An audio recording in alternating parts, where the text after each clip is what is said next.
Bueno, entonces vamos a iniciar. Salmo 105. ¿Sí? Y iniciamos en el nombre del Padre, del Hijo y del Espíritu Santo. Vamos a invocar al Espíritu Santo. Cristo no te ha dejado solo, te ha dado un guía para el camino. Ojalá obedezca sus instrucciones. Todos los que son guiados por el Espíritu de Dios son hijos de Dios.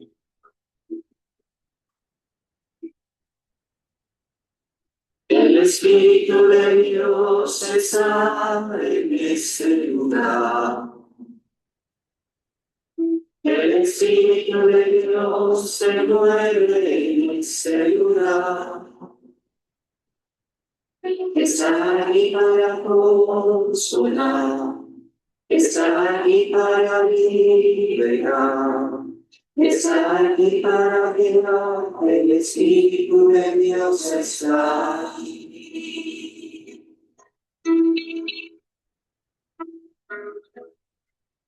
El Espíritu de Dios está en este lugar. El Espíritu de Dios se mueve en este lugar. Está aquí para consolar, está aquí para liberar, está aquí para guiar. El Espíritu de Dios está aquí. Muévete en mí, muévete en mí. Tócame en mi corazón. Llega mi vida, muévete en mí, no sé si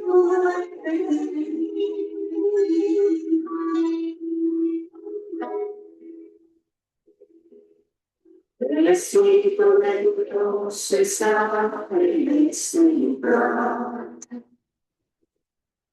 El Espíritu de Dios se mueve en este lugar. Está aquí para consolar, está aquí para liberar, está aquí para guiar. El Espíritu de Dios está aquí.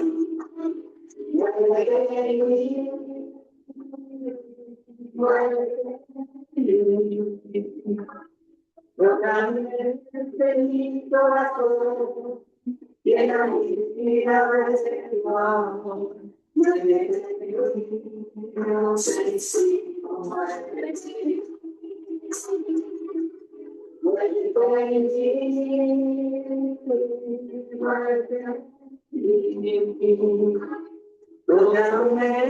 mi corazón, llega mi vida de tu amor.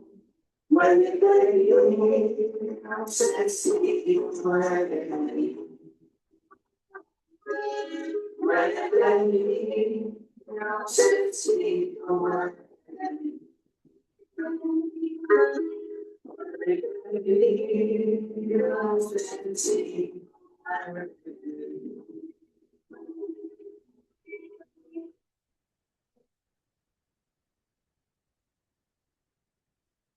Todos juntos. Amado Señor, te alabamos, te adoramos, te bendecimos. Oh Jesús redentor, creador y consumador de nuestra fe, te suplicamos desde lo profundo de nuestro corazón contigo y humillado. No permitas que se extinga la hermosa luz de nuestra fe. Mira compasivo la vida que tú mismo ganaste en tu iglesia. Conserva, seguridad, como órganos y conservamos en santo servicio, para que por ti en ti para siempre. Amén. Vamos a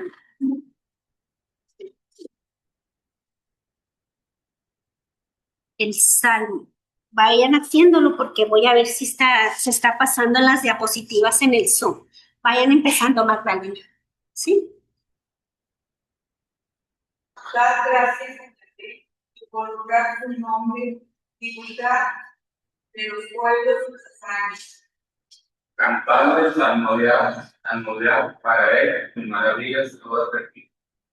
Siéntanse orgullosos de su santo nombre, que ellos los que buscan a Busquen a Yahvé y se encuentren. Vayan al rostro de la iglesia. Recordad todas las maravillas y prodigios de su nombre. Más allá de Abraham, siervo, hijo de Israel, él, Yahvé, es nuestro Dios, sus juicios afectan a toda la tierra. Él se acuerda de su alianza eternamente de la palabra que ha dado de sus generaciones.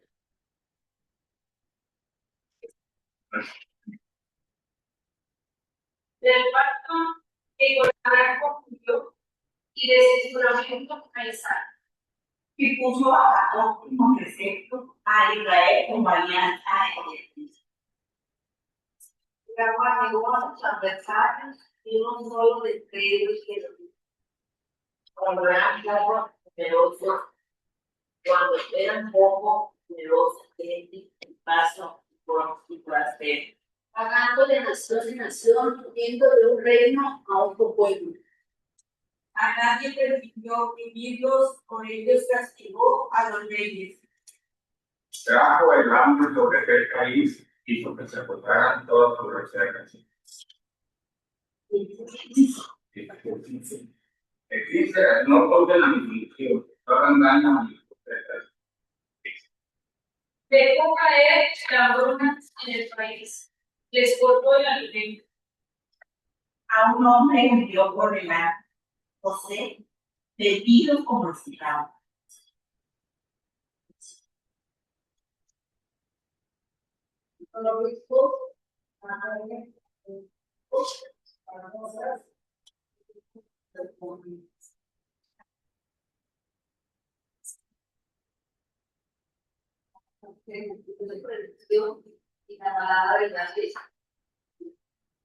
El rey ordenó poner en libertad, el soberano del pueblo mandó soltar. Lo logró administrador de su casa, soberano de toda su hacienda. Le erigió señor sobre su casa y de toda su hacienda soberano.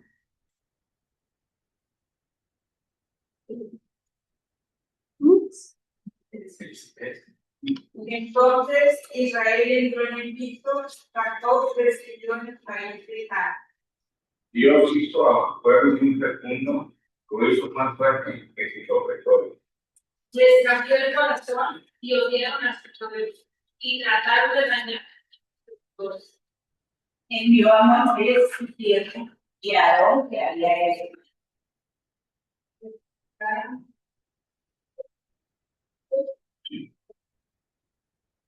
Los piedras y las viviendas, pero ellos desafiaron su palabra. Provocó sus aguas en sangre, haciendo que sus peces murieran. Juntaban ramas en su país y entraban en las estancias reales. Mandó él y vinieron los mosquitos, los cínifes por toda su comarca. Desvió por lluvia granizo, rayos por toda su tierra. Destrozó sus viñedos y sus figueras y desbajó los árboles de campo. Habló y llegaron las langostas y saltamontes que eran incontables. Devoraron la hierba del país, devoraron el fruto del suelo.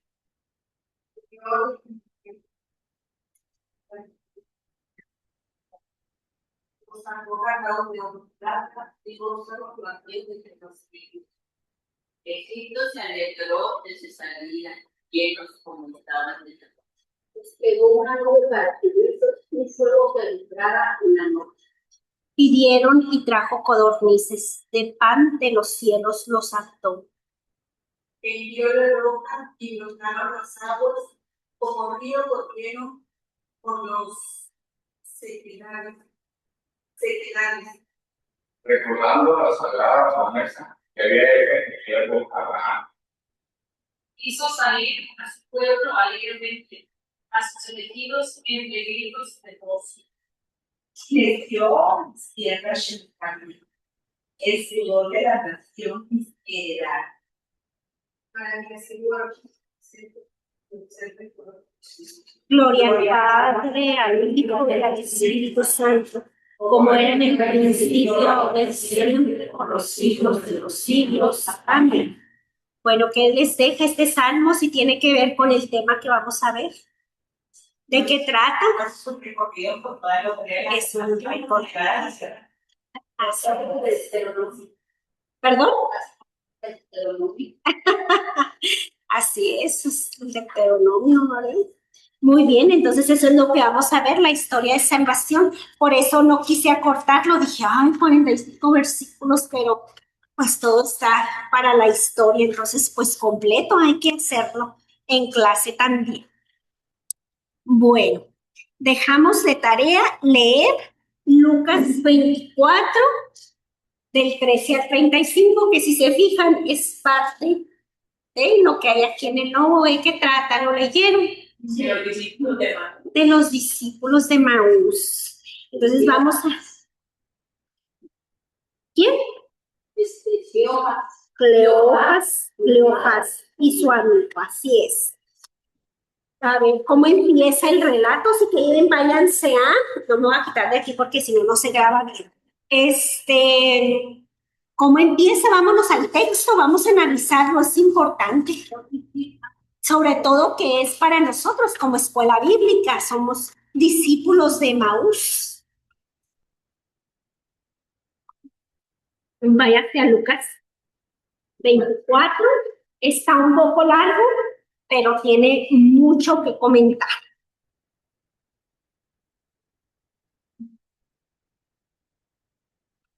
¿Cómo empieza? De un pueblo, iban dos caminando a un pueblo que se llamaba Emaús. Algunos dicen que Emaús no existe, ¿verdad? Que no existe ese poblado. Bueno, dicen algunos. Y van de Jerusalén hacia Emaús, ellos dos. Y luego, ¿cuánto medía eso? 12 kilómetros. 11 o 12 kilómetros. La de Jerusalén dice 60 estadios. ¿Cuánto dice la de Jerusalén? La de Latino. ¿Cuánto era de Jerusalén a Emaús? Lo dice al principio, en el 13. 60 estadios también en la de Latino. En el versículo 13, María, 60 estadios, pero esa es la de Jerusalén, ¿no? Sí. Pero la Latino, ¿cuánto dice la de América? 12 kilómetros. La de América dice 12, 11 o 12, ¿verdad? Es 12 kilómetros. Sí, es más o menos 60 estadios, 11 o 12 kilómetros. ¿Sí? No estaba tan cerca porque iban a pie. Bueno, por ejemplo, yo lo relaciono mucho porque de mi rancho a Cárdenas son 6 kilómetros, entonces yo nunca fui a pie y si está algo retirado para caminarlo. Y en aquellos lugares que hay mucho sol, ¿verdad? El sol muy intenso. En Jerusalén sí dice exactamente 12 kilómetros. ¿La de Jerusalén? La de Latino. La Latino, 12. 12. ¿Será que 12 kilómetros. No era poquito, era bastante lo que tenían que hacer. ¿Cuánto? Entonces es más o menos lo de Cárdenas a Barranco, 6 kilómetros, ida y vuelta. No está fácil ir caminando, sobre todo que ahorita estamos tan acostumbrados al vehículo o a la moto, a una bicicleta, a lo que sea, menos a pie. Y con este sol que se ha de parecer al de Jerusalén, imagínense ir con este sol y este calor caminando. Entonces, no estaba cerca. Bueno, van ellos dos. con su vestimenta clásica? Conversaban, ¿verdad? ¿De qué estarían conversando? Todo lo que había pasado. En eso que van caminando se acerca una tercera persona y les pregunta, pues, ¿de qué hablan? Yo creo que iban muy acalorados porque, pues, es que habían pasado muchas cosas en Jerusalén con la muerte de Jesús y era mucha información. Les dice Jesús, ¿de qué hablan? Y yo así como no, pues lo que no me dice. Dice uno de ellos, Cleofás, le responde, tú eres el único, o sea, ¿en qué mundo vives? ¿Que no sabes lo que pasó en Jerusalén? Y luego, ¿qué ha ocurrido? Haciendo así, fingiendo Jesús demencia, pues cuéntenme el chisme, ¿qué ha pasado? Todo el asunto de Jesús el Nazareno era un profeta poderoso, de todas palabras, conocido por Dios, todo el pueblo. Pero los sacerdotes lo mataron, lo crucificaron. Y ellos tenían muchas esperanzas porque les dice, nosotros esperábamos que él iba a ser el libertador. ¿Por qué dicen eso? ¿Por qué? Porque creían que era el Mesías. Porque creía que el que les iba a liberar del imperio romano. Es la profecía que ellos están esperando, el Mesías que los libere. Por eso que estaban tan tristes, tan decepcionados. Él era el que nos iba a liberar y ya lo mataron. Y ya van 3 días desde que eso pasó. Dice, incluso les dicen, a unas que fueron ahí al sepulcro, pues llegaron con una que habían visto unos ángeles y que les dijeron que ya había resucitado. Pero fíjense ellos cómo iban tan tristes y lo que sentían, que no estaban como Santo Tomás, esto ya es de mi cosecha, hasta no ver, no creer, porque ellos no lo creyeron. Ellos todavía creían que estaba muerto. Era el que nos iba a liberar. Y algunas mujeres dijeron, pero pues han de haber dicho esas chismosas que se les afiguró a lo mejor de lo que sentían. Lo primero para Así es, exacto. Bueno. Y luego todavía dicen ellos, fueron después de las mujeres, unos discípulos, y era tal, y ni así se convencieron. Fueron y no había nada. Y no había nada. Y se regresaron. Y se no, pues no. Se iba caminando, y ya para llegar al nuevo, pues ya Jesús hizo como el... A ver, calma. Bueno, ahí dice, fueron incluso los discípulos y no era tal como dijeron las mujeres, pero ellos todavía no lo creyeron porque iban tristes. Ya lo que sigue, que es del 25, anótenlo ahí, al 31, es la primer misa que hubo, oficiada por Jesucristo. Así lo dice, ahorita les voy a leer algo del Papa Benedicto XVI, que está buenísimo. Del 25 al 31 es la primer misa. Por eso somos discípulos de Maús. Sí, 25 al 31. ¿Por qué? Porque dice, él les dijo, ya empieza a hablar Jesús, ya que ellos se explayaron en todos los acontecimientos y todo lo que tenían que decir, ya empieza Jesús a hablar. Dice, él les dijo, ay, qué tontos, qué poco perspicaces son, y qué mente tan dura tienen, qué cabeza tan dura. ¿Que no escucharon lo que dijeron los profetas? No era necesario que, o sea, ya les empieza a decir que el Cristo padeciera para entrar así en su gloria, y empezando por el Antiguo Testamento hasta él, les explicó las escrituras, ahí está, la misa es la palabra, porque la misa consta de 2 grandes partes, de la mesa de la palabra y de la mesa del pan. ¿Sí? Aquí es la primer parte de la misa. Bueno, al acercarse al pueblo, por eso le decía a Lidia Pérez, al acercarse al pueblo, Jesús hace un ademán como que, bueno, pues yo ya me voy, aquí ahí nos vemos. Pero uno de ellos, los dos le ruegan que se quédate con nosotros. Que también eso debemos de decir nosotros, ahorita lo dice Benedicto, quédate con nosotros, porque ya es tarde. Y pues se te va a hacer noche, quién sabe si te asalten. Bueno, eso no se lo dice, ¿verdad? Yo me estoy poniendo de mi cosecha. Entonces, él entra con ellos y se queda y ya se pone a la mesa y toma el pan y hace lo mismo que hizo en la última cena, así lo dice Benedicto, lo que hace antes de ser crucificado, lo que festejamos nosotros de la cena pascual. Toma el pan, pronuncia la bendición, lo parte y se los da. En eso que ésta se desaparece y ellos ya se dan cuenta de que era Jesús. Dice Benedicto que Jesús pasa al pan, que en la misa Jesús pasa al pan. ¿Sí? Bueno, miren, esto es lo que a mí me gustó muchísimo de Benedicto. Es una oración que se hace en la Plaza de San Pedro,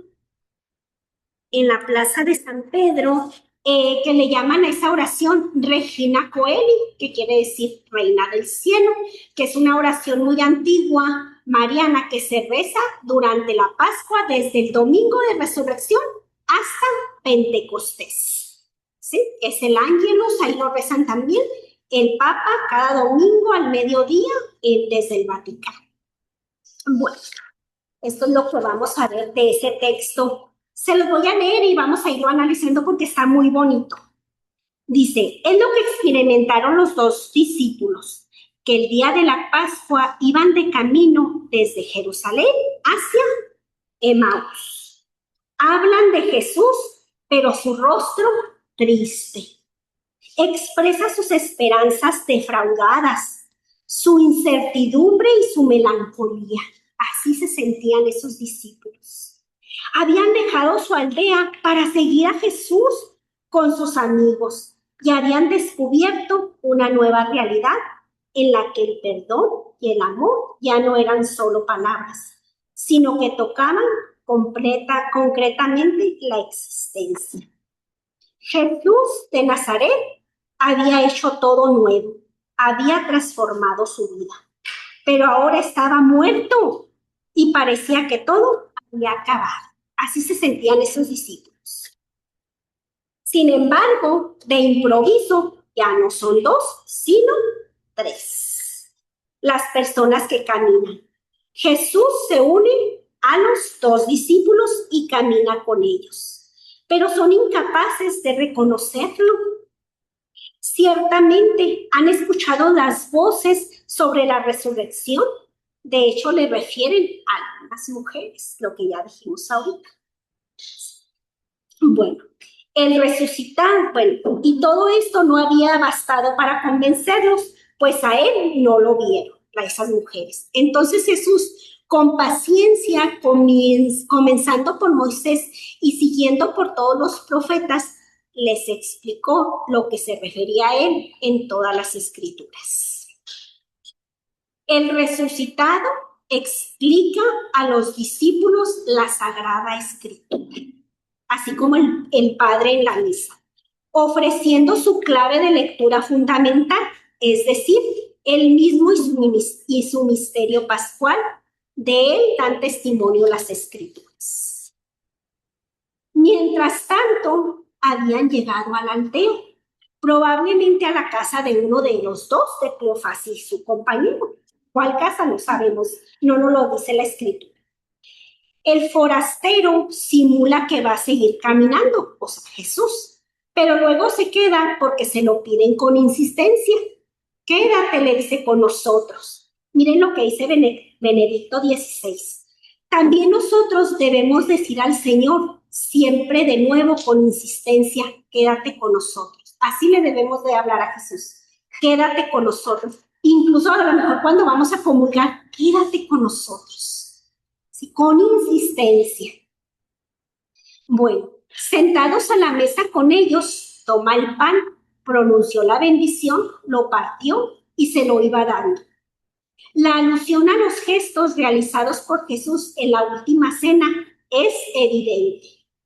A ellos se les abrieron los ojos y lo reconocieron.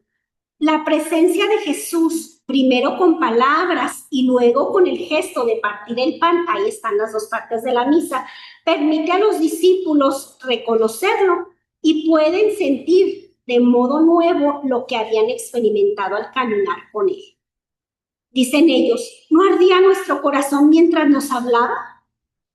Este episodio nos indica dos lugares privilegiados en la que podemos encontrar al resucitado que transforma nuestra vida. La escucha de la palabra en comunión con Cristo y el partir el pan. Dos lugares profundamente unidos entre sí, porque palabra y Eucaristía se pertenecen tan íntimamente que no se puede comprender la una sin la otra. La palabra de Dios se hace sacramentalmente carne en el acontecimiento eucarístico. Ya voy a terminar, no está. Después de este encuentro, los dos discípulos se volvieron a Jerusalén. Ya no les importó qué horas eran. Ellos querían ir a decirle a los otros discípulos qué había pasado. En Jerusalén escuchan la noticia de la resurrección de Jesús y a su vez cuentan su propia experiencia. Inflamada de amor al resucitado, como de ese desgano pasan a la alegría, la emoción, a otro sentir que les abrió el corazón a una alegría incontenible. Como dice San Pedro, mediante la resurrección de Jesucristo de entre los muertos, fueron regenerados por una esperanza viva. De hecho, renace en ellos el entusiasmo de la fe, el amor a la comunidad, la necesidad de comunicar la buena nueva. El Maestro ha resucitado y con él toda la vida resurge. Testimoniar este acontecimiento se convierte para ellos en una necesidad ineludible. Así deseemos de ser nosotros, como discípulos de Jesús, que se convierta en alegría el transmitir la palabra de Dios, así como esos discípulos de Maús. No sé si no hay una cronología de apariciones y no me la sé. Y seguramente,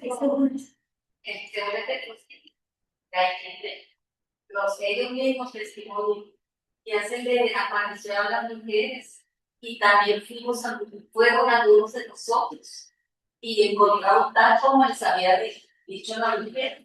Entonces ya había ocurrido eso, pero no lo han visto. O sea, no lo vieron, vieron a los ángeles. Pero dice aquí que ¿En dónde? Cuando llegaron a donde estaban, ¿en dónde?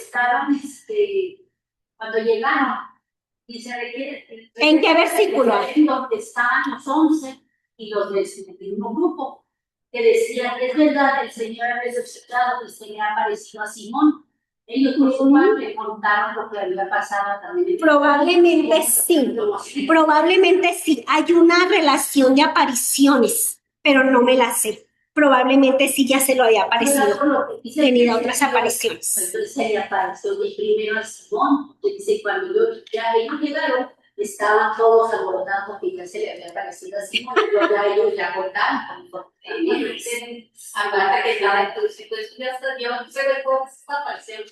En cada evangelio es diferente. Entonces hay que tener aquí en cuenta que cada apóstol, cada evangelio, tal como a él, el Espíritu Santo se lo comunica. Este pasaje a mí me gusta mucho porque te puede servir mucho para evangelizar. Ellos no habían tenido un encuentro verdadero con Jesucristo, a pesar de que habían vivido con él, no lo habían tenido realmente. Por eso es tan importante que nosotros tengamos un encuentro verdadero con Dios para que la misa cobre un significado real. Por eso los jóvenes van a misa y saben que se salen. Que muchas personas, porque no han tenido un encuentro verdadero con Dios. Y ahí ellos van dando toda la escritura. Es cuando realmente tienen ese encuentro con nuestro Señor Jesucristo. Y por eso les largué una sola que no saben por qué. Eran 2 días o 3. 3. Incluso ahí lo dice, ya han pasado 3 días.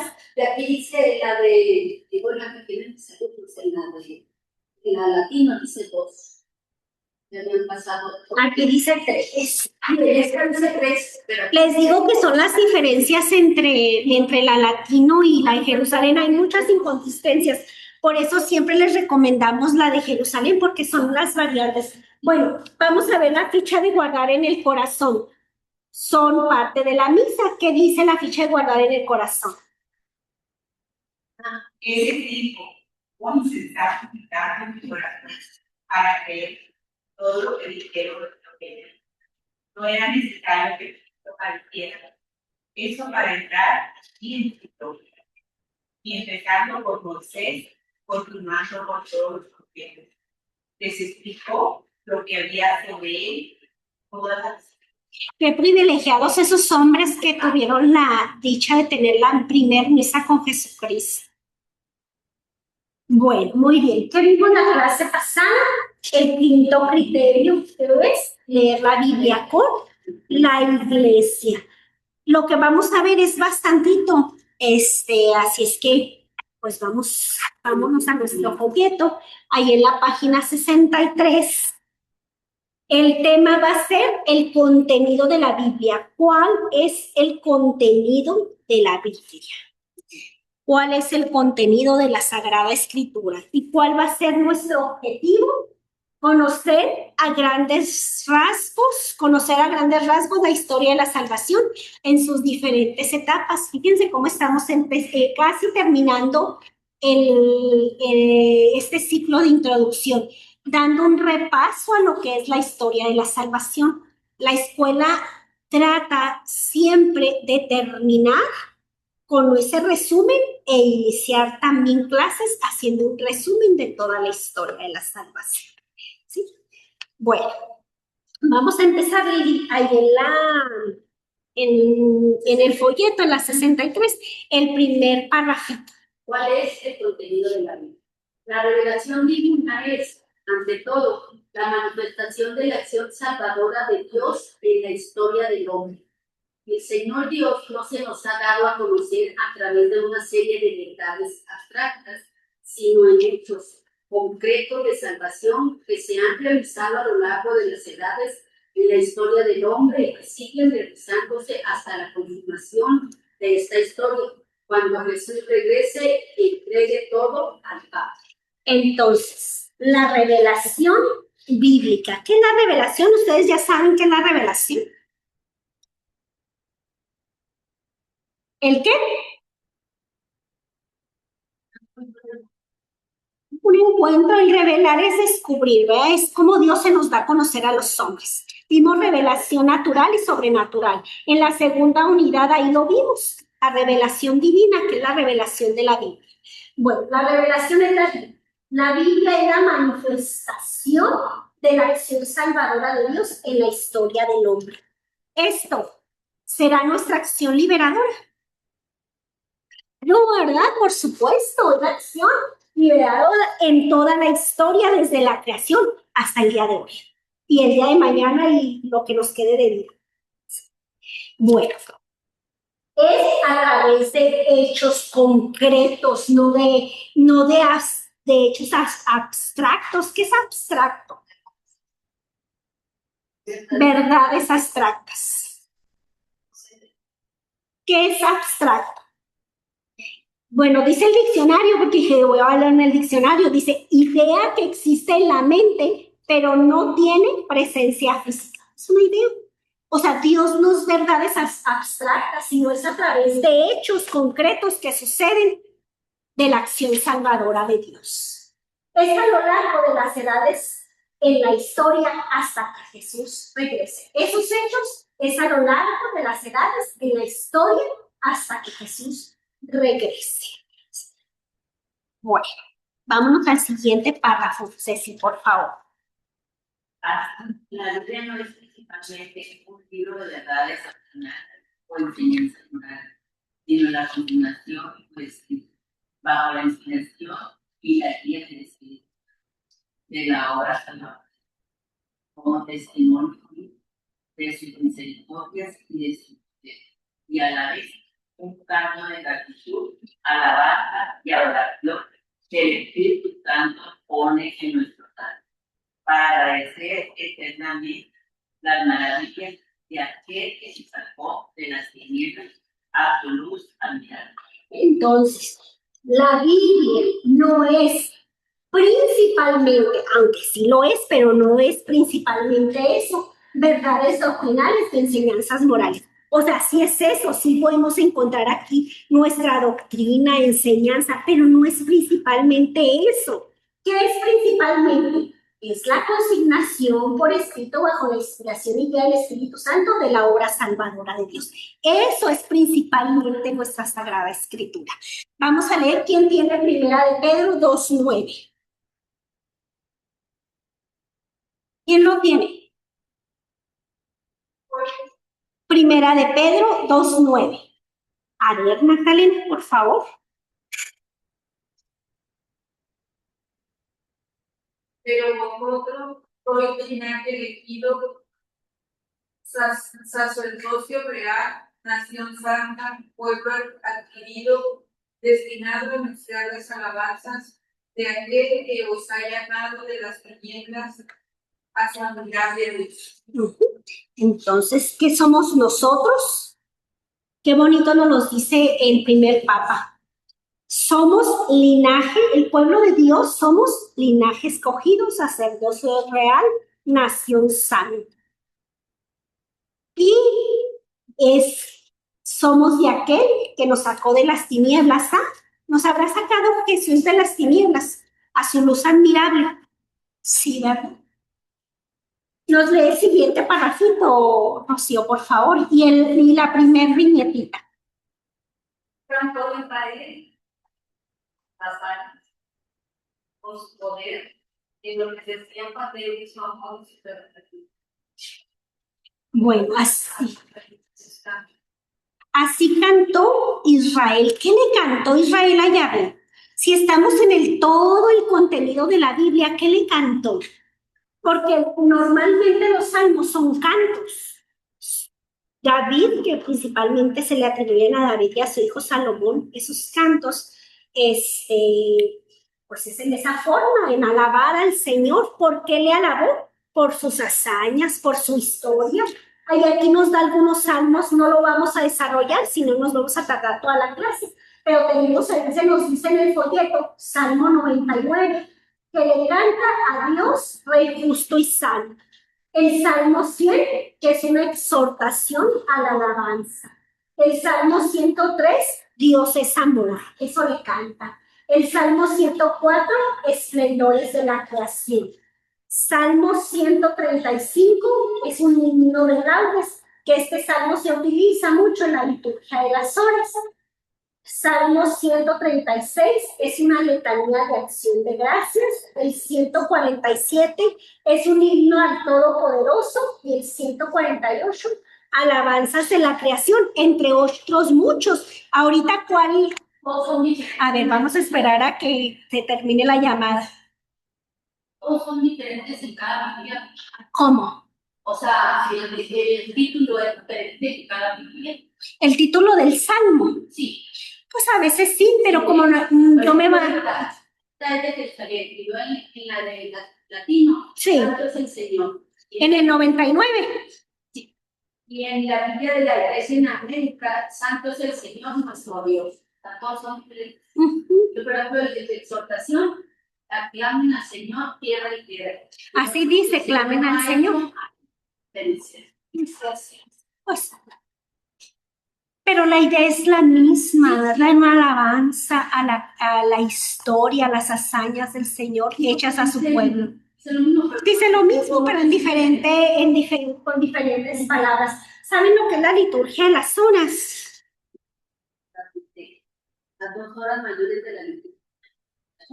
Los laudes, las completas, las vísperas.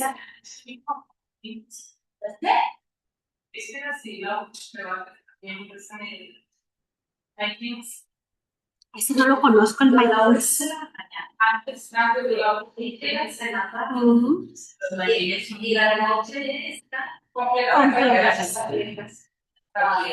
Es también una oración, los laudes muy viejas, o sea, ya son se supone que los laudes vienen desde la época del pueblo de Israel, así se hacían los laudes, entonces es muy recomendable hacer los laudes. Son oraciones y alabanzas principalmente. Los laudes son en la mañana, a mediodía y en la tarde, y en la noche. que son la liturgia de las horas, las vísperas, las completas y las ¿qué?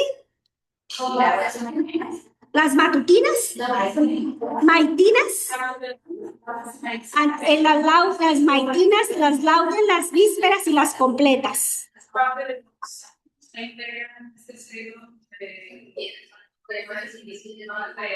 De iglesia. Son muy bonitas alabanzas y vienen desde muy antiguo. Bueno, eso es así por si les preguntan qué son los laudes. Bueno.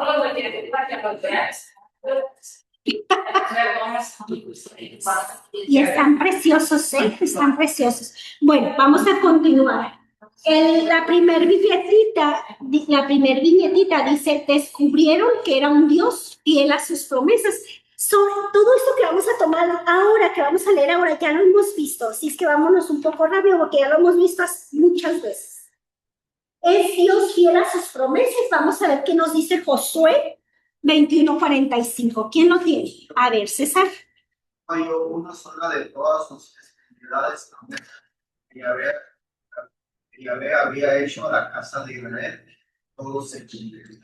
Todas las promesas que Dios le hizo a su pueblo Israel en el Antiguo Testamento, todo se cumplió. Y ahora también en el Nuevo. ¿Sí? Entonces, la primera viñetita dice, ¿descubrieron que era un Dios fiel a sus promesas? Definitivamente sí. La siguiente viñetita dice, glorioso en sus acciones liberadoras. Uno muy emblemático, una acción liberadora muy emblemática es cuando pasan el Mar Rojo, ¿verdad? Y que van perseguidos por los egipcios, que quedan ahí los egipcios. Entonces vamos a leer Éxodo 15, dice ahí del 1 al 8, pero vamos a leer del 1 al 3. Yo creo que ahí nos queda muy claro. ¿Quién no tiene? Éxodo 15 del 1 al 3 es un canto que hace María, la hermana de Moisés. Incluso lo leemos el sábado santo. Ya ven que hacemos muchas lecturas. Hay una del Éxodo que lee esto y luego viene el canto, carros y jinetes arrojó al mar. Lo cantan muy padre. ¿Qué es esto? A ver, ¿quién le tocó Éxodo 15 del 1 al 3? Luz María. Entonces Moisés y los israelitas cantaron este cántico a Yahvé. Canto a Yahvé esplendorosa es su gloria. Caballo y jinete arrojó en mar. Mi fortaleza y mi canción es Yahvé. Él es mi sanación. Él es mi Dios. Yo lo alabaré. El Dios de mi padre, yo lo exaltaré. Yahvé es un guerrero. Yahvé es un lucha. ¿Cómo estaban los israelitas después de haber sido liberados? El júbilo que sintieron. Bueno, otro texto que nos habla de la acción liberadora y que lo hemos también visto mucho, incluso hicimos preguntas y respuestas, lo enumeramos, es Deuteronomio 4, 32 al 40, pero vamos a leer nada más del 34 al 38. ¿Quién lo tiene? A ver, ¿tienen Deuteronomio 34, Deuteronomio 4, el 32? Perdón, Deuteronomio 4, del 34 al 38 nada más. Ya lo vimos, ustedes nada más estudienlo para sus guías. Si no quieren leer todo, ustedes saben. Pero a mí se me hace con esto suficiente. ¿Qué dice Helen del 34 al 38?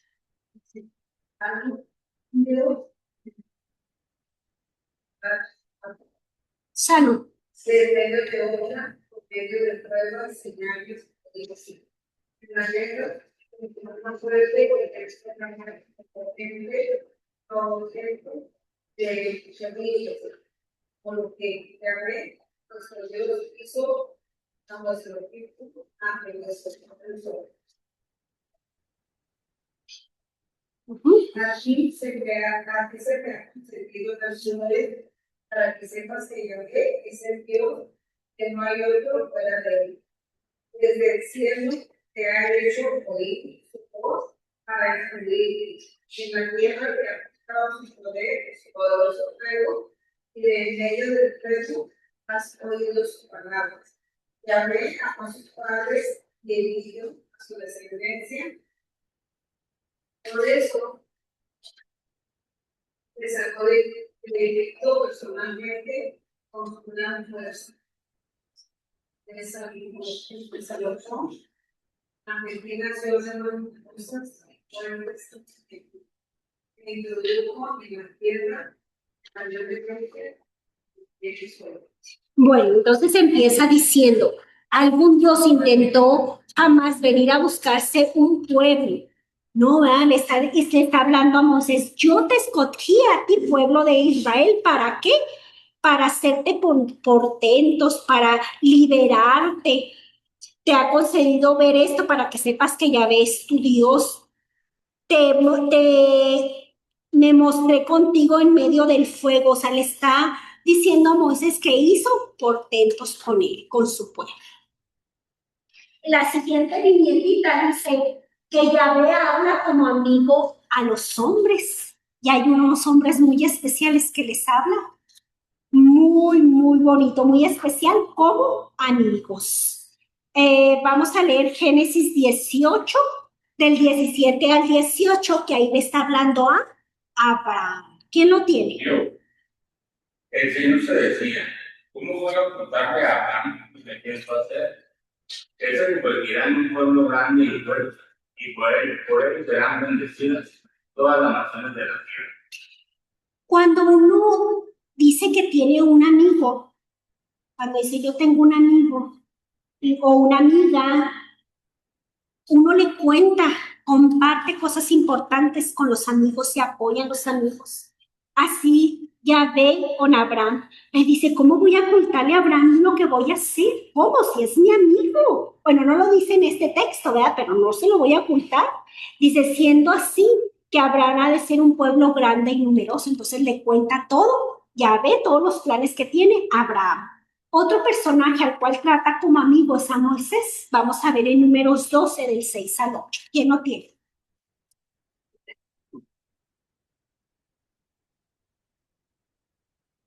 Dijo Yahvé, escuchad mis palabras, él provocó en visión el remedio a él, y hablo con él en su cuerpo. No así con mi siervo Moisés. Él es de toda confianza en mi casa. Boca a boca lo prometo, abiertamente y no en el equilibrio. Y contempla la imagen de Yahvé. Porque, pues, habéis osado visitar a mi siervo Moisés. Fíjense lo que dice Yahvé. Dice, hay profetas, pero yo a ellos me les revelo en una visión, en un sueño, pero no así con mi siervo. Él le dice ahí, mi siervo Moisés. ¿Cómo se le revela a él? Abiertamente, dice, es la confianza en mi casa. Es un gran amigo, es de confianza. Hablo con él boca a boca, abiertamente, no en enigmas. Y les reclama al pueblo, ¿por qué habéis osado contra mi pueblo Moisés? Porque lo trataban muy mal el pueblo a Moisés. Les reclama a Dios cómo tratan mal a su amigo. Sí, pero lo trata de una manera muy especial. Hay personajes que muy especiales. Moisés es el que más se parece a Jesucristo por todo lo que pasó. Bueno, En la Biblia se que nadie dio a Dios cara a cara. Y aquí, donde dice todo, que Moisés contempla a Yahvé, se deja ver, Yahvé se deja ver por Moisés. Lo que acabas de leer. Bueno. Y viene y te verdad. Sí, es verlo cara, no lo ve de espaldas, ¿verdad? Pero sí es una forma de verlo. Nadie podía verlo porque tenían la idea de que iban a morir y Moisés lo ve. De hecho, su rostro cambia, se ilumina cuando baja. No quieren ni verlo porque se asustan, tiene que taparse la cara. Bueno, vamos a ver el siguiente viñetita. Dice que es justo y misericordioso. Dios era justo y misericordioso. Totalmente, ¿verdad? ¿Quién tiene Éxodo 34 del 5 al 9? No, lo acabamos de leer.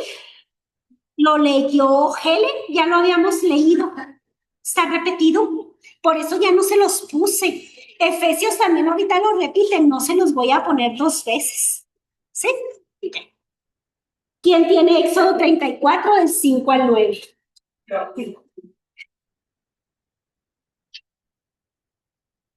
Yahvé descendió en una nube y se detuvo allí junto a él.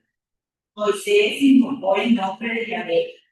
Yahvé pasó por delante de él y exclamó: Yahvé, Yahvé, Dios misericordioso y fiel. Ahí está, repítalo, Yahvé. Otra vez, Yahvé. Otra vez, repítalo, Yahvé, Yahvé. Yahvé, Yahvé, Dios misericordioso y fiel. Ahí está, siga. Tanto la cólera y rico el amor y fidelidad, que mantiene su amor con 1000 generaciones y perdona la iniquidad, la rebeldía y el pecado. Pero no los deja impunes, que castiga la culpa de los padres en los hijos y en los viejos hasta la tercera y cuarta generación.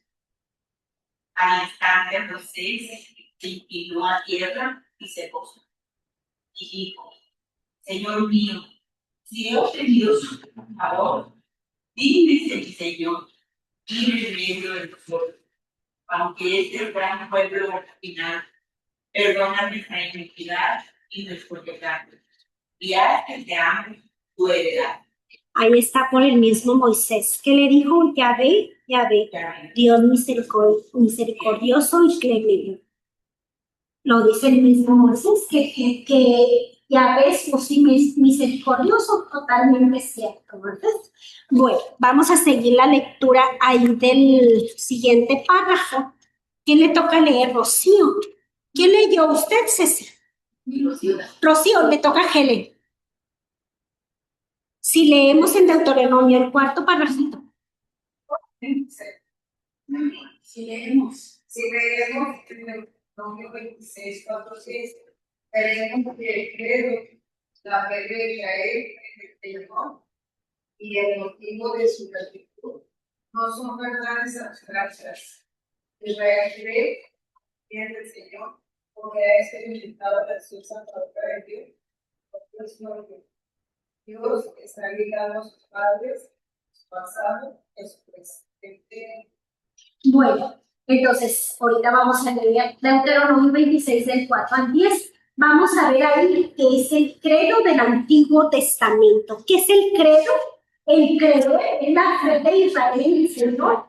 Es el que cree y confía en el Señor porque ha experimentado su acción salvadora en su propia historia. Eso es lo que es este credo para el pueblo de Israel, su fe y el creer. Es el credo del Antiguo Testamento.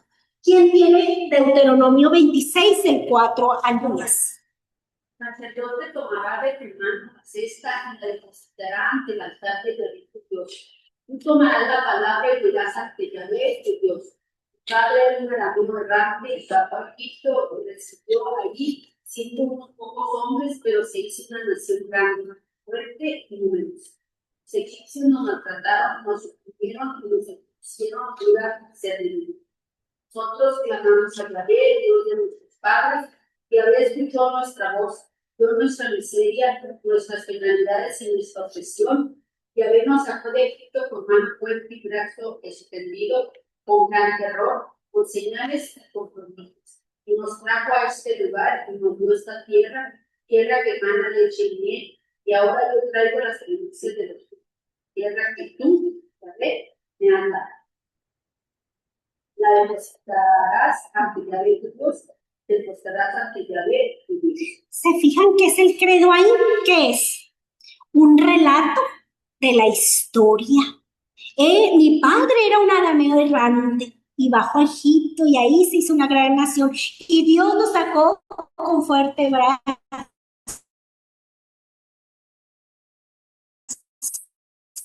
Salvación y ese para ellos como un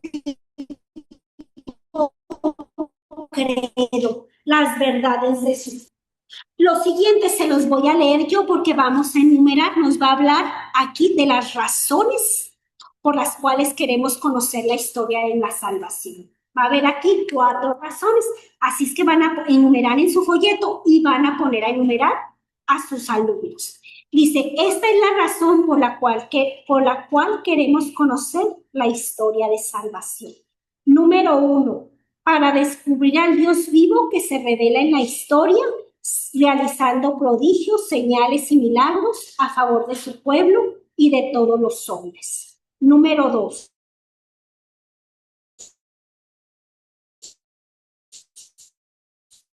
llamamos. Y número 3, para conocer también a los hombres que a lo largo de los siglos se han relacionado con el Señor y nos hablan de Él. Y número 4, cuarta razón, para mirar al pasado de nuestra familia y poder entender nuestro presente y aprender de ello lo bueno y no caer en sus mismos errores, pues lo sucedido en el pasado nos sirve de lección para el presente. Entonces, de forma así resumida, las razones para conocer la historia de la salvación, porque mucha gente pudiera decir, ¿para qué quiero yo conocer el Antiguo Testamento si o mejor el Nuevo? Es más fácil, más de nosotros, es de lo que nos habla. Pero no, es bueno conocer las razones de nuestra fe, las razones por las cuales queremos conocer la historia de la salvación, para descubrir al Dios vivo, para conocer el fondo a ese Dios al que amamos. No solo para conocer a ese Dios, sino para conocer a los hombres que a lo largo de los siglos se ha revelado con el Señor. Y también para mirar el Antiguo Testamento, para mirar el pasado y poder entender nuestro presente y así no cometer los mismos errores. Aunque sí los cometemos, ¿verdad? Pero tratar de conocer qué es lo que pasó para no volver a caer en los mismos errores. Y de eso nos va a hablar Hebreos 3, del 7 al 11. ¿Quién lo tiene? Yo.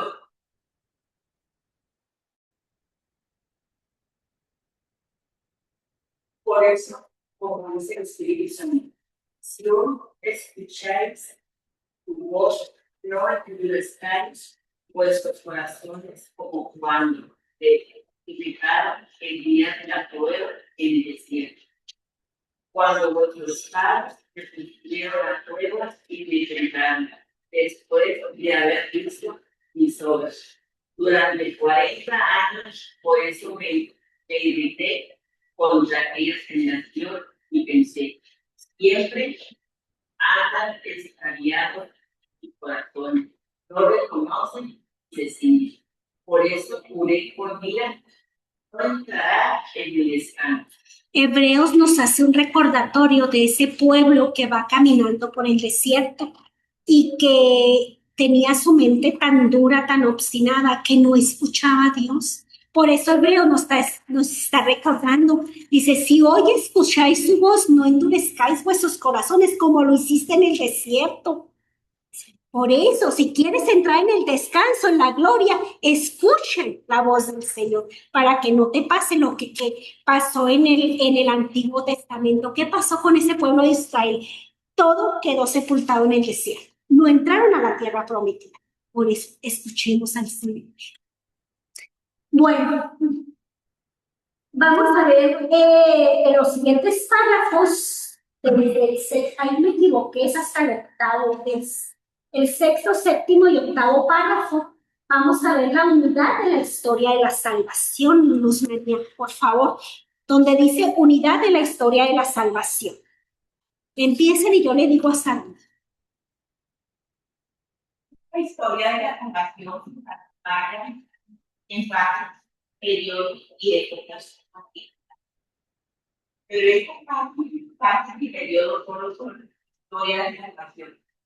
En cuanto se insertan la total y última historia de salvación, gracia y regresión.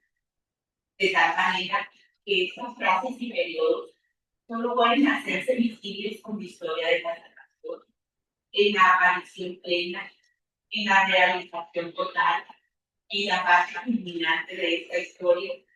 San Agustín dice, no de bueno.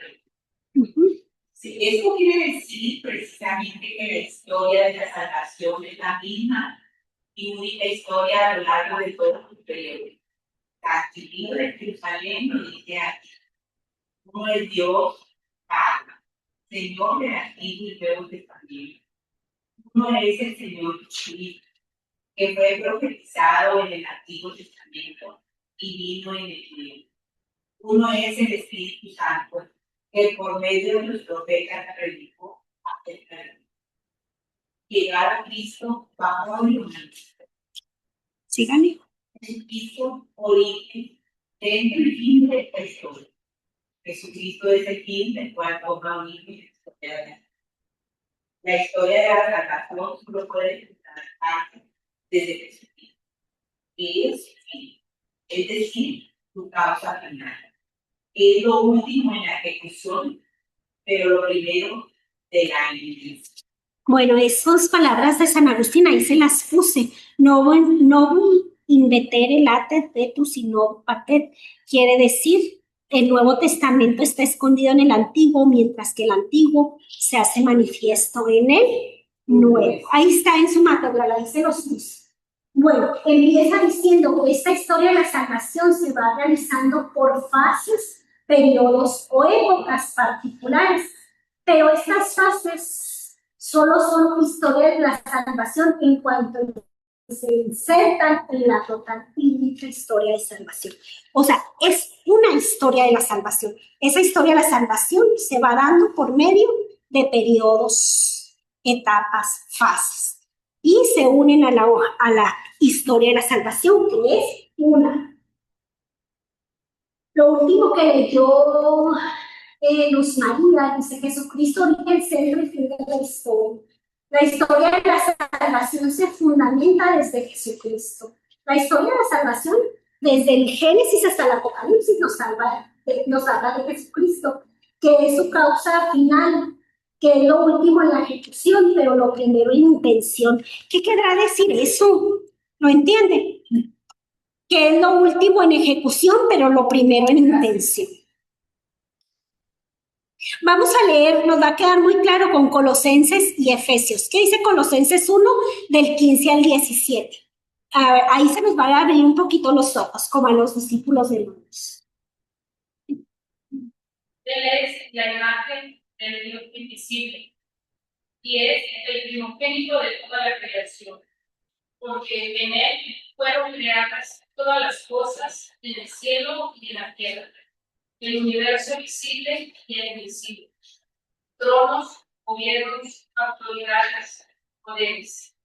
Todo fue creado por medio de él y para él. Él existía antes de todos y todo tiene en él su consistencia. Entonces, ¿cuál es el último en ejecución y lo primero en intención? Que él es el primogénito desde el inicio, el primogénito de toda creación, porque en él fueron creadas todas las cosas, todas, las visibles y las invisibles. Todo fue creado por él y para él.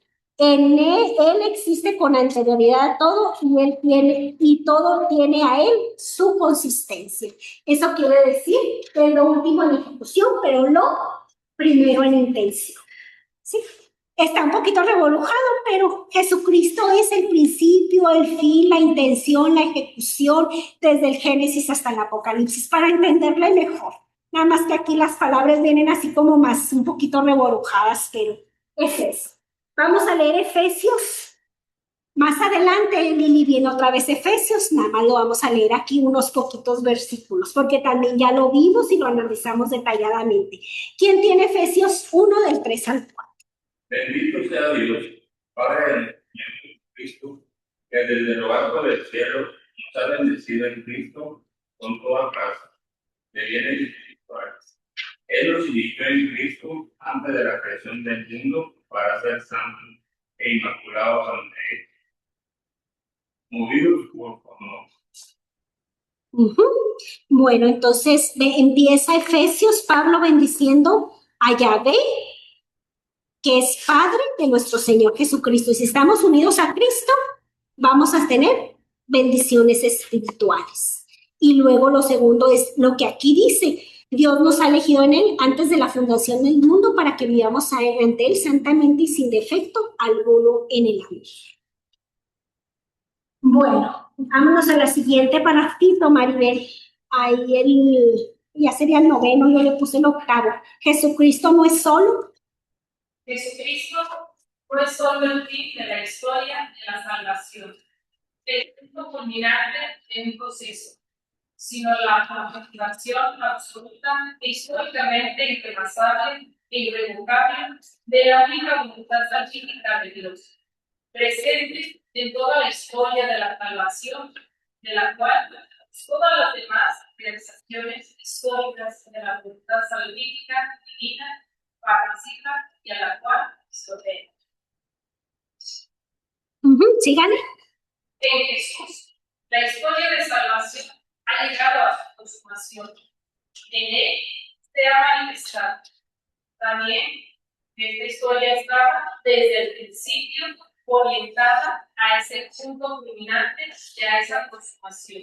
Bueno, vamos a ver si nos queda claro con este resumen que dice. Jesucristo es el fin de la historia. ¿Será el fin de la historia? ¿Cuándo?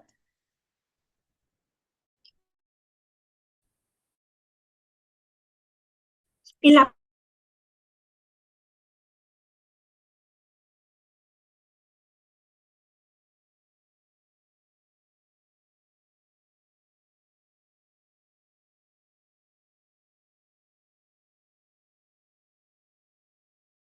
algo así por ahí. Él es el objetivo absoluto de Dios y de su voluntad. Jesucristo es el objetivo de Dios y de su voluntad. Definitivamente sí. Vamos a leer Juan 19:30. ¿Quién lo tiene?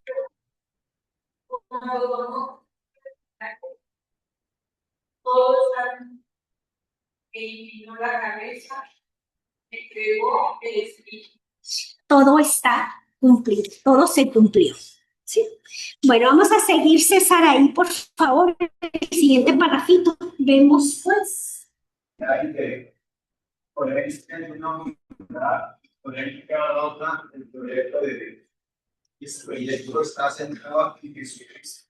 Es un objetivo final, la salvación plena de todos los hombres. Bueno, entonces la Biblia posee, pues la Biblia tendrá unidad y coherencia. Sí. El proyecto de Dios está centrado en Jesucristo, definitivamente. ¿Y cuál es su objetivo final de esta Sagrada Escritura? La salvación de los hombres. Y ya no vamos a volver a leer Efesios, que viene ahí de nuevo. Este es el resumen de lo que acaba de leer César. A ver si se entiende. La Biblia posee unidad interior y coherencia. El proyecto de Dios está centrado en Jesucristo y su objetivo final es la salvación de los hombres. Es lo que acaba de leer César. De forma resumida.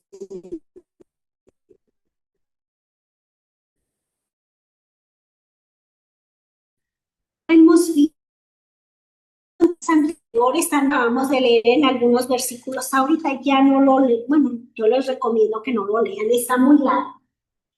Bueno, vamos a terminar el último párrafo, Pepe, de la página 64 y iniciar el primer párrafo de la 65. Esos dos párrafos. Ahora, la Biblia nos habla, a él se refiere, en el 60, en el Antiguo Testamento los utiliza, en el Nuevo podríamos aplicarle a toda la Biblia estas palabras. Estas cosas han sido escritas para que crean que Jesús es el Cristo, el Hijo de Dios, y para que creyendo tengan vida en su nombre. Bueno, entonces toda la Biblia nos habla de Jesucristo, desde el Génesis hasta el Apocalipsis. Y podríamos aplicarle a la Biblia estas palabras, porque a veces andamos buscando a Jesucristo, los apócrifos, en experiencias de no sé quién, en cosas raras que la buscamos en todos lados menos en la Biblia. Dicen, esta Biblia, estas cosas han sido escritas para que crean que Jesús es el Cristo, el Hijo de Dios, y para que creyendo en esto tengan vida en su nombre. No necesitamos los apócrifos, no necesitamos aprender otras cosas que nos hacen sentir bonito o que nos dicen que se apareció no sé quién. No, para salvarnos necesitamos conocer la Sagrada Escritura, ¿sí? Que es Juan 20:31, ya no se los voy a dar a que lean porque ahí está. Bueno. Les puse ahí una nota, dice, cada inicio, lo que les decía ahorita, cada inicio de ciclo escolar, a partir de Historia 1, veremos un repaso general de la historia, que es lo que viene enseguida, y en la que dice la historia de la salvación. Magdalena, por favor, nos empieza a leer. Nos va a leer el parrafito que viene ahí de la historia de la salvación y todo lo que viene que dice el propósito divino, que son varios párrafos. Para que no se pierda en el mar de la Biblia, usted debe tener una visión panorámica de la historia de la salvación que está contenida en los libros sagrados. El propósito divino. Dios, que es bueno y misericordioso, desde antes de la creación del mundo, pensó crear al hombre con un propósito, darle la salvación. Esta salvación es el conjunto de todos los bienes y bendiciones que Dios tiene reservados para el hombre y tienen como último fin llevar al hombre a la plena comunión con Dios. Para realizar este propósito, el Señor se ha trazado un plan de salvación. Y este plan lo ha venido realizando a lo largo de las edades en la historia humana por periodos, fases y épocas. A este plan que se ha venido realizando le llamamos historia de la salvación. En la Biblia encontramos narrada por escrito esta historia de la salvación. Esta historia sagrada en la que Dios ha realizado maravillas y obras grandiosas para llevar a cabo su propósito de salvar a los hombres. Muy bien. Entonces dice aquí que la historia de salvación, nosotros y nuestros alumnos y los que quieran aprender de Biblia, tenemos que tener una visión panorámica. ¿Qué quiere decir? Que tenemos que leer la Biblia toda completa, aunque no la entendamos, para saber así como que a grandes rasgos de qué se trata. Entonces, se les da en introducción una hojita amarilla con números para que vayan tachando los capítulos que empiecen a leer, porque necesitamos esto, tener una visión panorámica de la historia de salvación. Si no leemos la Sagrada Escritura, no vamos a entender lo que nos da en clase, porque necesitamos leer la Sagrada Escritura, conocerlo. Bueno, ¿cuál es el propósito divino de esta historia de salvación, Dios desde antes de la creación pensó hacer al hombre con un propósito. ¿Cuál es el propósito? Salvarlo. Esta salvación es el conjunto de bienes y bendiciones que Dios tiene para el hombre y su fin es llevarlo a la comunión con Dios. Esa comunión que perdió Adán y Eva quiere que se restablezca, que se restableció el día que Jesús muere. Muy bien. Pero, ¿cómo se traza un plan de salvación? En la Biblia y en la que encontramos narradas las maravillas de Dios para llevar a cabo su propósito, que es, dijimos, salvar a los hombres. Pero ¿cómo lo hace? Se escoge un pueblo. Vamos a leer lo siguiente, Lili, por medio de un pueblo.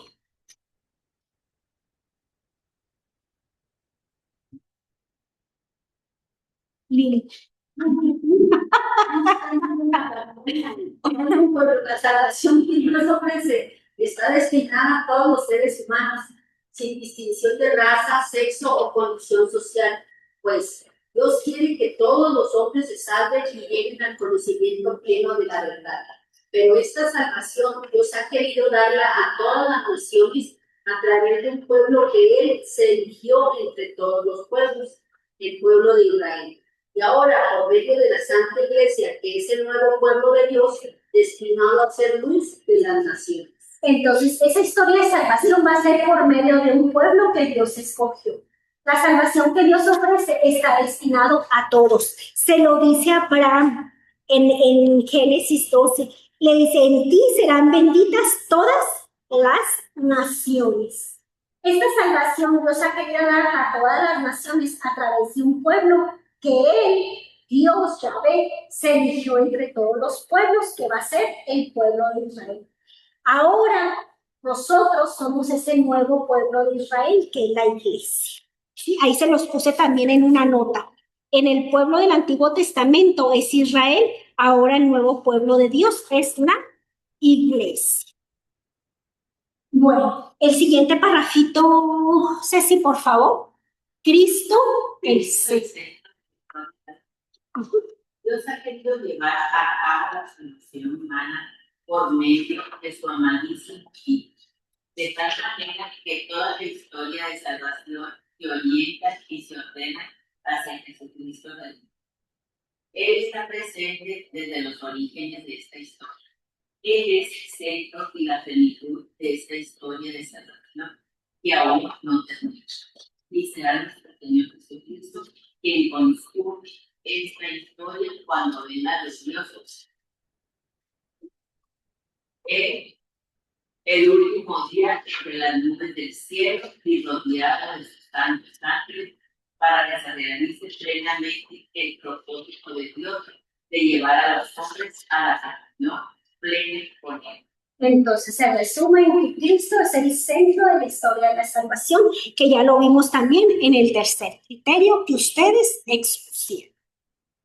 Bueno, y vamos a ver, en la página 66, vamos a ver las etapas, vamos a darles una lectura.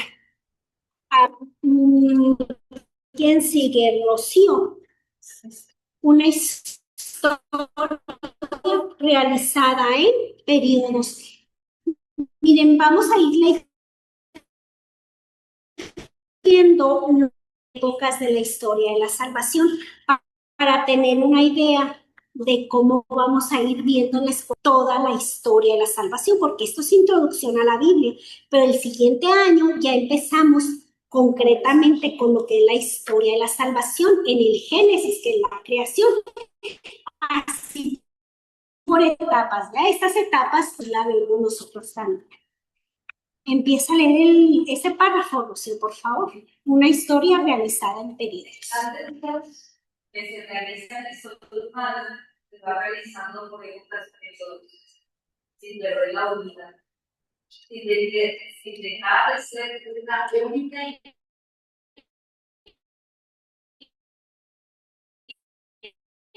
el periodo, precisamente porque está insertado en la total y única historia de salvación, que a grandes rasgos, abuelo de paja, de estos periodos o épocas en que Dios ha dispensado su gracia a los hombres en la historia. Bueno, entonces esta historia se va realizando por épocas, periodos, sin dejar de ser, ya dijimos, una única historia de salvación.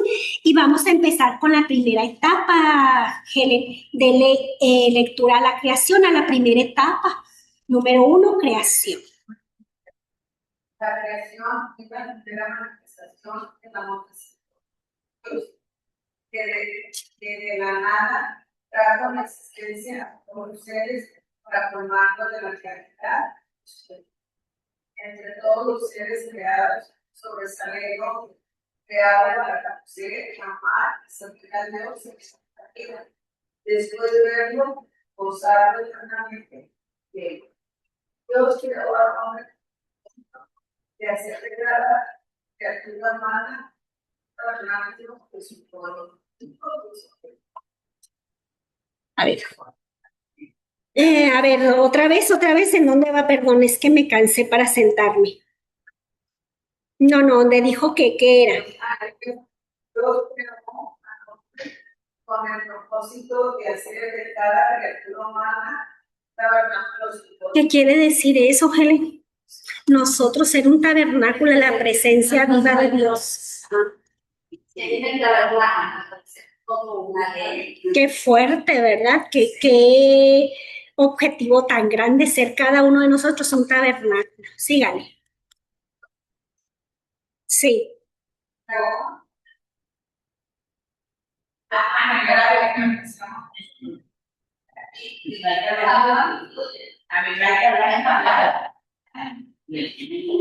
Sígale. La creación es la primera manifestación de Dios. A través de ella podemos algo de su.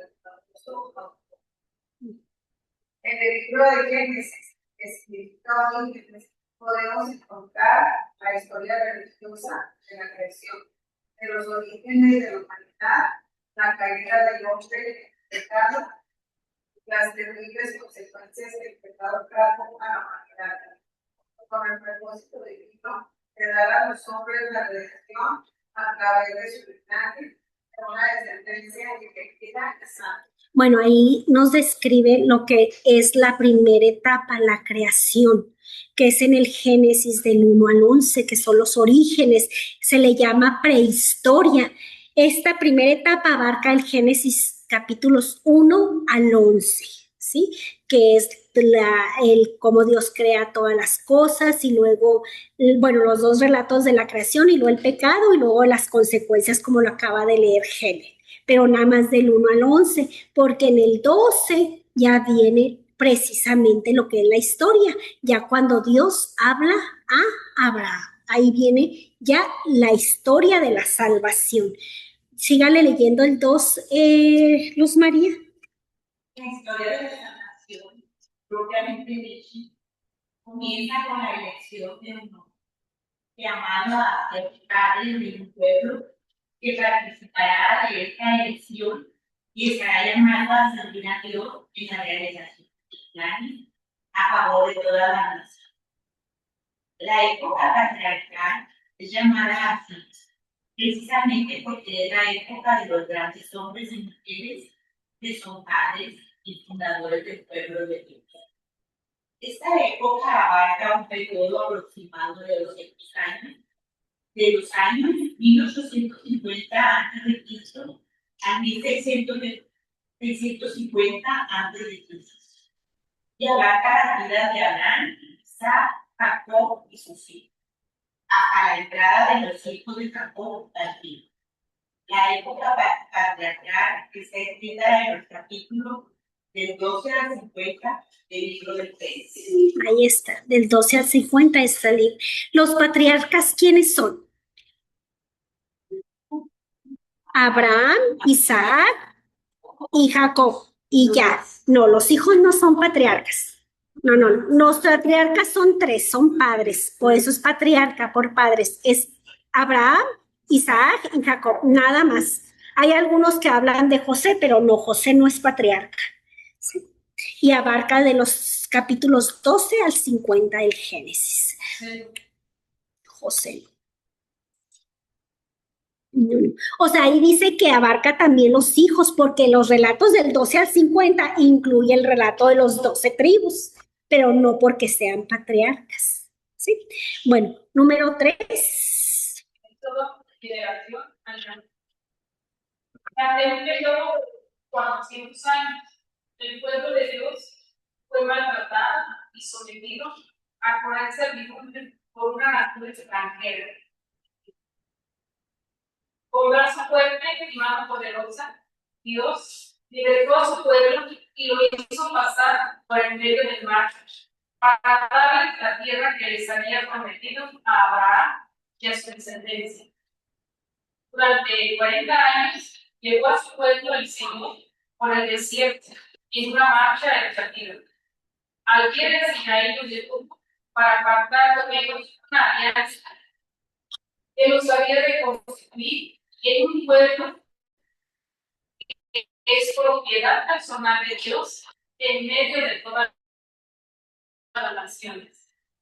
Estos acontecimientos son el centro de la salvación que Jesucristo realizará como nuevo y definitivo Moisés, haciendo pasar a los creyentes a través del mar rojo de su sangre.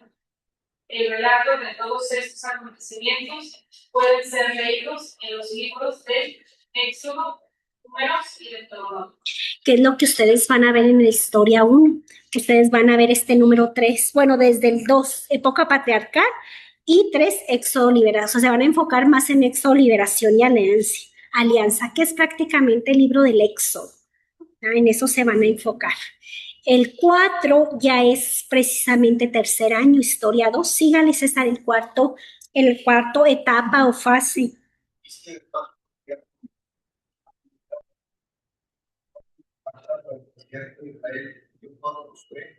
En aquella guerra entre panas leche y bien que Dios había prometido a Abraham y su descendencia. La conquista de la tierra supuso años de lucha para que Israel se estableciera en ella plenamente hasta que Josué hizo el reparto de los territorios asignados a cada una de las tribus de Israel. Esta tierra libre es imagen y figura de las bendiciones que Dios quiere dar a los hombres. Tratan que tendrán realización para cuando el Señor nos entrega aquella tierra celestial y bendita en la humanidad revivida entre cuando el pueblo de Jesús. La conquista y reparto de la tierra, pues leerla en el libro de Josué. Bueno, ya es con Josué porque Moisés muere y con Josué conquistan la tierra prometida y el reparto de la tierra prometida. Pero no solo en tercero ven la conquista, ven más, ven mucho más. Se termina el Antiguo Testamento. También los jueces van en tercero. Síganle, Pepe, por favor. Pues el tiempo de los jueces aparte un periodo de 1930 a 1030 Israel es una nación teocrática, es decir, que iba gobernando soberano de Dios, siendo Yahvé su único rey. Por medio de jueces, el caudillo, libertadores y guías espirituales, emitidos y guiados por Dios, el Señor guió a su pueblo de los enemigos. En la Biblia aparecen 12 jueces, en Jehú, Pará y Débora. En Debón, Sansón, Sangar, Olá, Yair, Isán, Elón y Adón. Bueno, al morir Josué, ¿qué es lo que surge? Pues el pueblo se pierde. Entonces, ¿qué va a hacer Yahvé? Pues va a suscitar este tipo de personajes para poder guiar al pueblo de Israel. Y siguen con el reparto, ¿verdad? También. Pero muere uno y luego muere otro y luego hay jueces buenos, jueces malos. Es todo un vicio, o sea, lo vemos mucho en tercero. Entra el juez, el pueblo se compone, muere el juez, otra vez entran en pecado, claman a Dios porque les va mal, suscita otro juez y otra vez, ¿verdad? Es un ciclo vicioso. Y luego el pueblo se aferra a lo que viene enseguida. Sí. La siguiente etapa.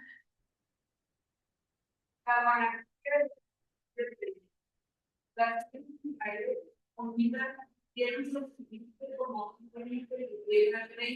monarca al que consideraban como representante de la ley. Pocas veces los reyes de Israel gobernaron al pueblo como Dios deseaba. En este periodo encontraremos una historia de luces y sombras, de gracia y de pecado, como un hermoso tapiz. Encontraremos en esta época los hilos negros de una historia humana llena de intrigas, infidelidades y crueles asesinatos, entrelazados con hilos dorados y luminosos de una historia en la que Dios está presente, salvando y llevando a cabo sus planes de amor y de gracia.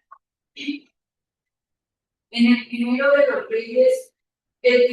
los reyes fue Saúl, al que siguió David, luego subió al trono Salomón. En los primeros años de su reinado se portó prudente y sabiamente, pero que se dejó arrastrar por sus pasiones y no pudo mantener unido al reino. Israel se dividió en dos reinos, el reino del sur o Judá y el reino del norte o Israel.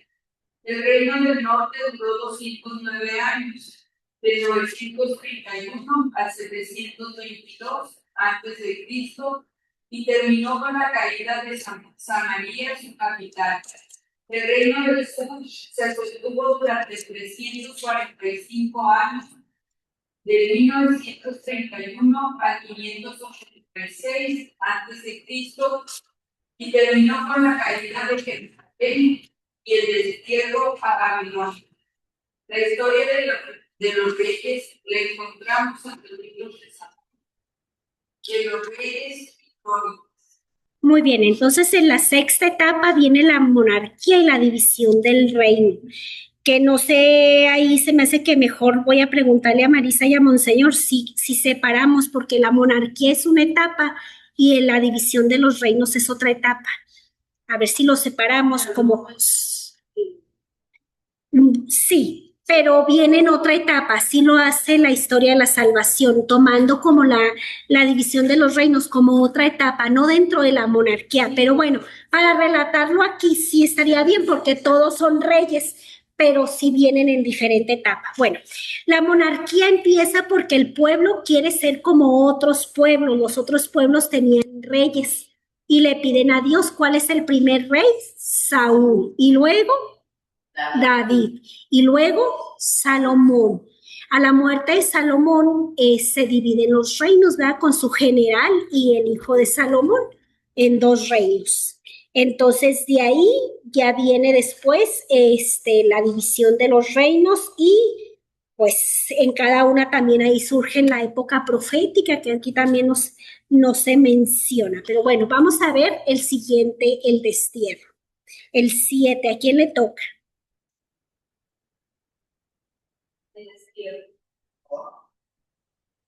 A Lili, ¿no? ¿A quién? Sí, el destierro.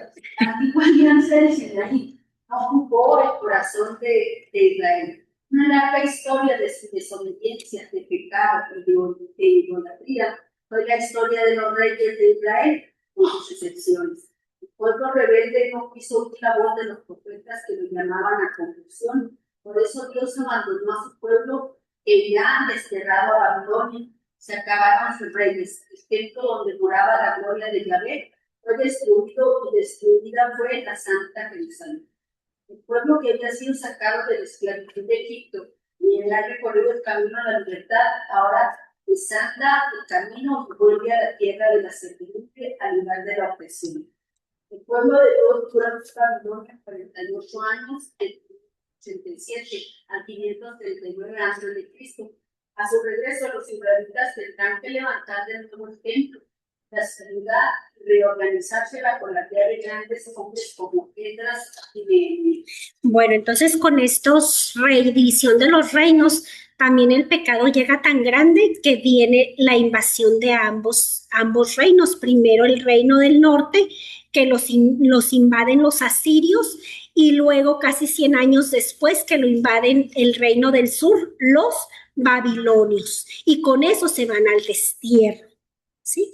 Hasta que regresan del destierro y pues estaban bajo dominación del imperio babilónico. Ahora van a regresar con el imperio persa, que es pues el restablecimiento, pero vamos a leer la octava etapa, que es las dominaciones. Ceci, por favor.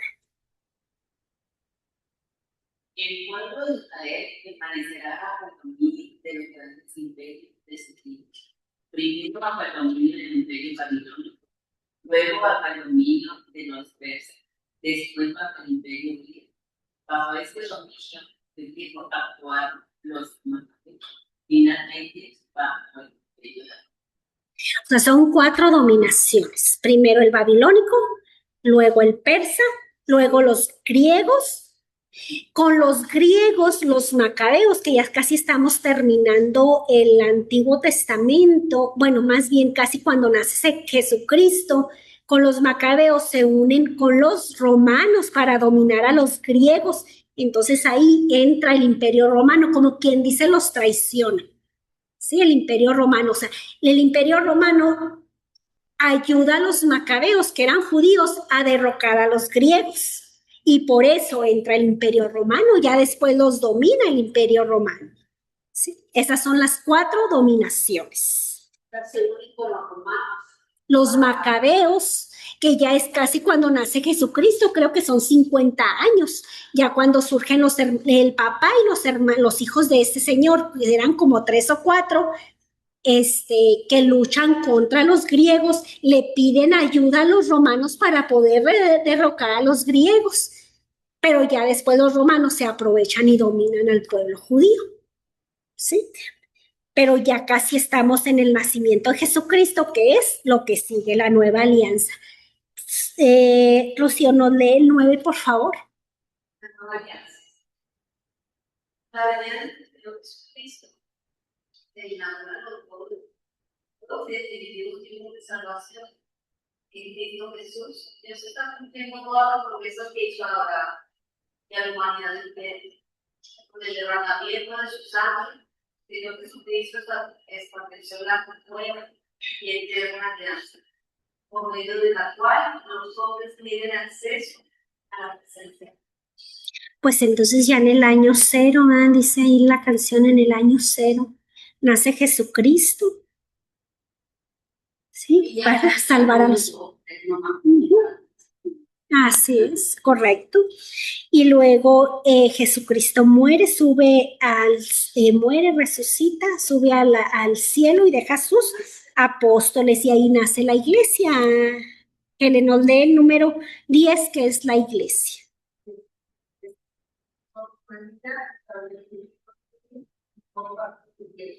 La iglesia, llamada a la nación, de congregar el reino a todos los hombres que han creído y con todo el Espíritu Santo han llegado a ser adoptivos. Bueno, entonces ahí estamos nosotros, vean, por medio del Espíritu Santo, ser hijos adoptados de Dios y su iglesia. Y pues la etapa final, ¿cuál va a ser la etapa final? El restablecimiento, cuando Jesús venga, la parucía, ya cuando el mundo se termine casi. El número 11, Osman. Esta historia de salvación que ya está generada con el advenimiento glorioso en el que serán establecidos los cielos nuevos y la nueva tierra, y Dios reinará sobre todos para siempre, cumpliéndose así su propósito de llevar a los hombres a participar de la alegría de su casa. Mientras llega ese día, la iglesia peregrina por el mundo gritando: ven, Señor Jesús. Maranatha, ven, Señor Jesús. Sí, esa es la segunda venida de Jesucristo. Por mientras somos iglesia, lo ven ¿en qué viene la iglesia peregrina? En cuarto, iglesia sacerdotal. ¿No ven eso ustedes, Nadia? Iglesia sacerdotal, iglesia profética, iglesia peregrina, ¿no? No, entonces es en cuarto. Sí, entonces, por lo tanto, somos iglesia peregrina hasta que venga el Señor. Y esta es a grandes rasgos la historia de la salvación. El fichero que viene ahí en su material nos marca que vamos a repartir los libros, no vamos a tener ya tiempo de exponer los libros, que es casi todo el folleto, casi toda la mitad del folleto, es exponer los libros. Ya no nos da tiempo porque es bastante. Lo que vamos a dejar es que los alumnos empiecen a leer, por favor, toda la Biblia, enfocándose desde el principio en Génesis y Éxodo. Sin falta, en vacaciones deben de leer Génesis y Éxodo. ¿Por qué? Porque lo van a ver en el siguiente ciclo, ¿sí? Sin faltar, porque si no, no van a entender, ¿sí? Y vamos a leer de tarea la página 121 a la 125, que van a ser para leer la Biblia con provecho, que son los diferentes niveles de estudio de la Biblia, que ya lo habíamos comentado. Entonces, pues esto no lo podemos hacer, pero por favor, déjenles de leer sin falta los libros de Génesis y Éxodo. Y si ya lo empezaron a leer, que le sigan. ¿Por qué? Porque necesitamos tener una idea panorámica de la historia de la salvación, ¿sí? Entonces, con esto, pues es una forma como de exponer también los libros, ¿sí? Aunque no lo entiendan, que lo lean, ¿sí? No, ya no vamos a tener oportunidad. Sería exponer 73 libros. Ustedes saben, si quieren nos vamos unas 4 clases más y exponemos. De todos modos, esto lo vamos a ver durante la escuela. Lo que sí quiero es que lean, déjenles muy enfático de que deben de leer por lo menos esos 2 libros en vacaciones. Y si pueden, seguirle que le sigan, aunque no le entiendan. Como escuela bíblica debemos de leer la Biblia, ¿sí? Bueno, hemos terminado y casi la semana que entra, ¿qué vamos a hacer? Vamos a hacer la clase, la última clase de esto y el convivio. La novena unidad. ¿Cómo nos vamos a repartir? Miren, yo había pensado que los hombres, César y Juan José, Polito, no sé si pueda venir la próxima semana, según cómo esté. Ustedes pueden traer algo de tomar, ya sea refresco o ya sea un agua fresca. ¿Sí? Cheves. No, cheves no. Vinito consagrado tampoco. Entonces, ¿qué vamos a tener? Bueno, miren, yo tengo muchos desechables de un retiro que tuvimos, de una plática que tuvimos con Monseñor en diciembre. Entonces, si quieren, yo traigo los desechables y traigo el pastel. Y ustedes ya traen algo salado para compartir con todos. Ya sea una ensalada o lo que quieran hacer, ¿verdad? Algo sencillo y fresco.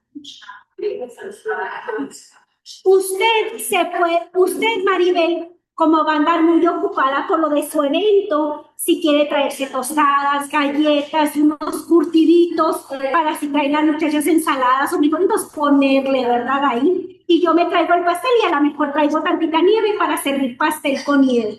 ¿Les parece? Y ustedes todo de tomar. Si quiere, uno es el refresco y otro es un agua fresca. Ahí póngase de acuerdo ustedes. Bueno, vamos a hacer la oración, todos de pie. Nuestro auxilio en el nombre del Padre, del Hijo y del Espíritu Santo, nos viene en el nombre del Señor, que es nuestra tierra. Sin gracias, Señor, que siempre inspiras las buenas obras. La sostenga y acompañe para que todos nuestros proyectos académicos y pastorales broten de ti como su fuente y vuelvan a ti como su fin. Amén. Bendigamos al Señor. Demos gracias a Dios. Shalom. Chato, maestra, pero tenemos que decirnos en un grupo que vamos a traer para el domingo. ¿Qué tiene?